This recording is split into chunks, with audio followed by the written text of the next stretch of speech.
good morning, guys, Kasabong, Luzon, Visayas, Mindanao. Nandito naman ako sa umaga na ito. Medyo tanghaliin ng konti, pasensyahan nyo ako. Magpakita naman o puriba sample sa pag-alaga ko ng manok na sarili kong breed, sarili kong panglaban, sarili kong pang-personal kong panglaban pala. Kasabong pala, una sa lahat, magpasalamat muna ako sa inyo nga lahat. Talaga maraming salamat sa nakapag-subscribe na sa akin, nakapag-follow. Thank you talaga sa binigay niyong support sa akin. At saka sa hindi pa, kung mapanood niyo itong i-upload kong video na ito, paki-subscribe din, paki-follow, paki-share din ang aking channel. Kasi sa dito lang na paraan, mayroon pa kayong kunting matutunan na pangdagdag sa kaalaman nyo sa pag-alaga ng manok. At saka nakatulong pa kayo sa aking channel. Maraming salamat din sa pag-follow nyo kung mapanood nyo ito. Napabuhat pa lang sa aking channel. Kasabong pala,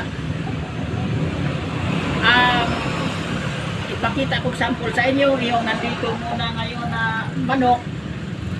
Kasi yung sinabi ko sa inyo, kahapon doon ako naglilinis. Yan ang pamaraan ko sa pag-alaga ko ng manok. Ito yung nanditong manok, pati dito sa may kilid, doon sa kabila. Iba ang mga manok dito.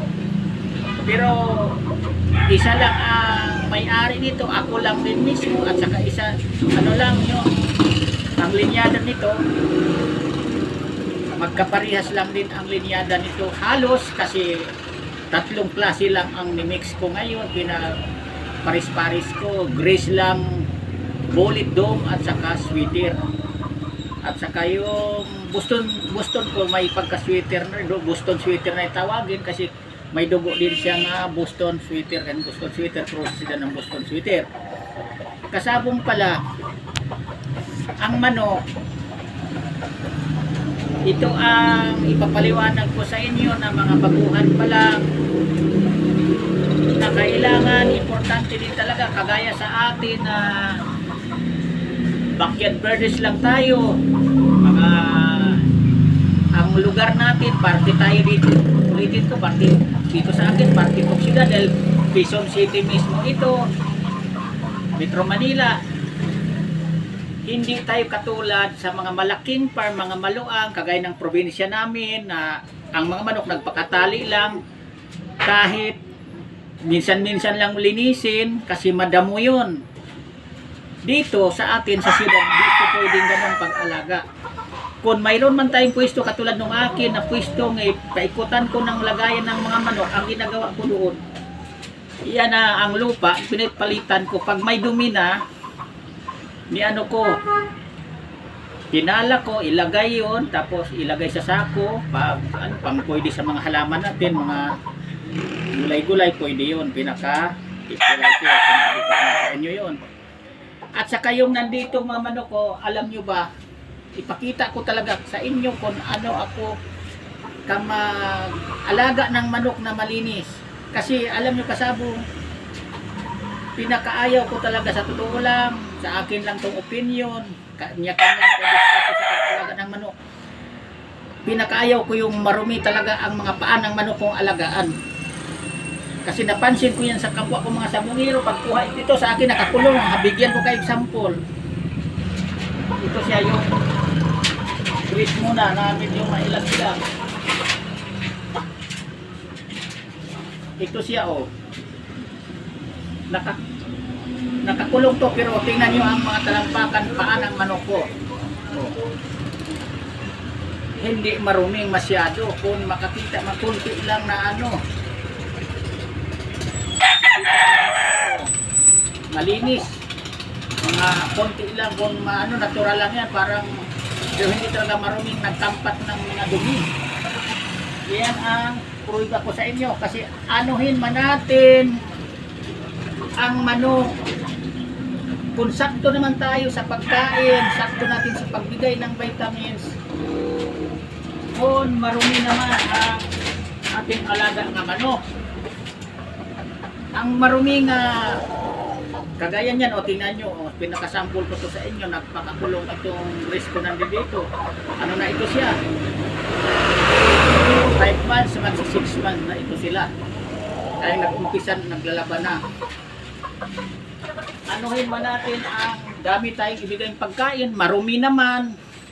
Iyan din ang makakabansot sa manok, lalo na kung mga sisiw pa marumi ang lagayan, napag-apakan niya.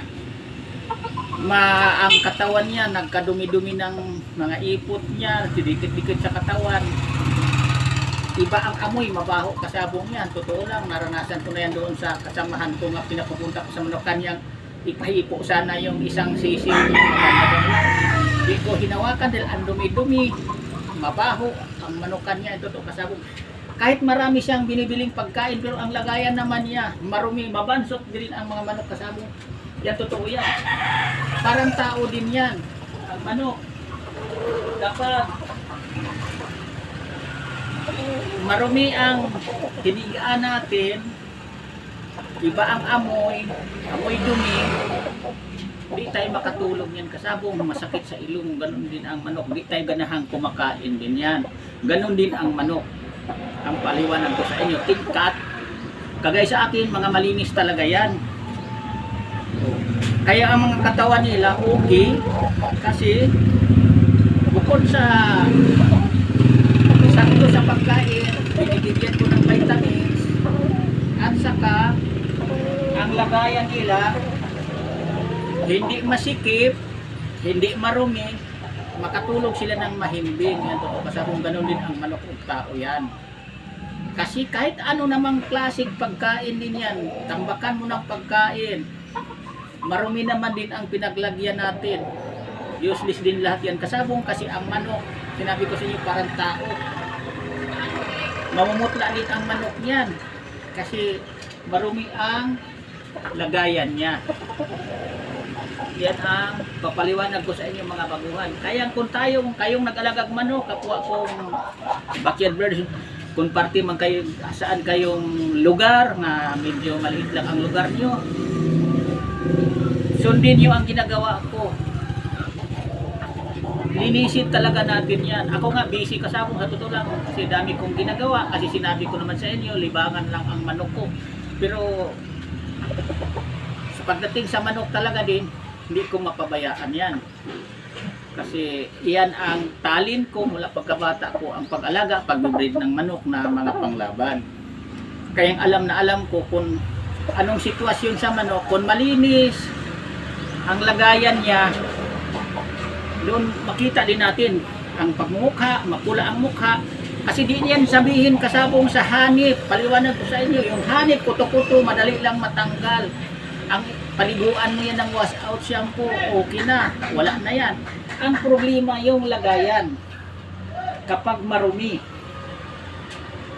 Iyan din ang isa din, talaga nga number 1 na madali ang manok magkaroon ng sakit-sakit, manipis ang katawan, mahinang kumain, kahit tambakan mo ng pagkain, lalong papayat yan dahil magsasawa na sa pagkain din yan. Yan ituturo ko sa inyo kahapon pa lang, dugtong ito nga. Importante talaga, kung magmamanok mo lang tayo, kailangan, kaya din natin linisin. Kasi unang-una kasapon, kung magmamanok, katulad dito sa akin, nandito to, pinagpagbawalan ka niyan kung marumi ang pag-alaga mo ng manok.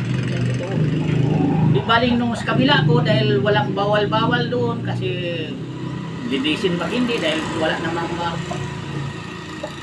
kadikit na mga bahay, okay lang yun. At saka may tawag nito, yung ibang nagmamanok doon, wala ding, ako, bihira lang din paliguan, bihira lang linisin din yan, bihira lang magwalis-walis. Pero ang sa akin, ang ginagawa ko pala, kung may napansin kayo doon, ang ginagawa ko, yung mga nahulog na mga dahon ng tuyo ng mangga, mga santol doon, wawalis ko yan, yung mga dahon-dahon yan, inipon ko, nilagay ko doon sa lagayan ko ng flying pins, kasi yan din ang binigay ko sa manok pang kahig-kahig na pinakalaykay niya yun. Napakinabangan ko rin yung mga dahon-dahon ng kahoy. Yan ang sikreto ko rin ginagawa sa mga manok ko. Di nakukuha pa ng, minsan gagamit ko ng alumbak, kukuha pa ko sa palengke. Kung marami namang mga dahon-dahon ng kahoy na hulog doon lang mismo, inigwalis ko, diretso ko na doon sa lagayan ko ng manok, at least malambot pang apakan nila, tapos gawin nilang makalaykay yun. Kaya yung dahon ng saging, importante sa manok din yan na makapukalaykay ng manok natin. Kasi kahit saan kayo, sa mga tinawag yung kaskasan, sa mga nagmamanok ng sasabo, pinakaskas, nilagyan talaga nila yan ng kung kaya tawag sa Bisaya na alumbak, yung balat ng mais, o kaya dahon ng saging o damo nga ilalagay sa mga manok. Isa rin yan ang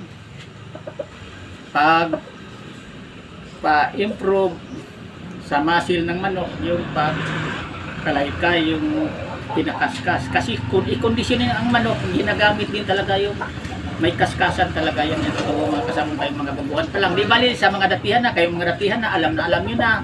Katulad sa akin, pero para lang ito sa mga baguhan pa, o sa mga dati mang nagmanok, hindi alam yung pagpakaskas. Mahalaga kasabong ang may kaskasan din talaga ng manok na mag-alaga tayo, maghanda para sa mga panglaban. Mga kasabong, hanggang dito muna ang video ko. Sana may mapulot kayong matutunan sa akin tungkol sa kalinisan sa pag-alaga ko ng manok. Sana mayroon kayong mapulot at matutunan dito sa akin sa araw na ito. Maraming salamat sa mga manonood dito. I-upload ko video. Thank you sa mga nag-support na sa akin. Thank you talaga. Bye-bye.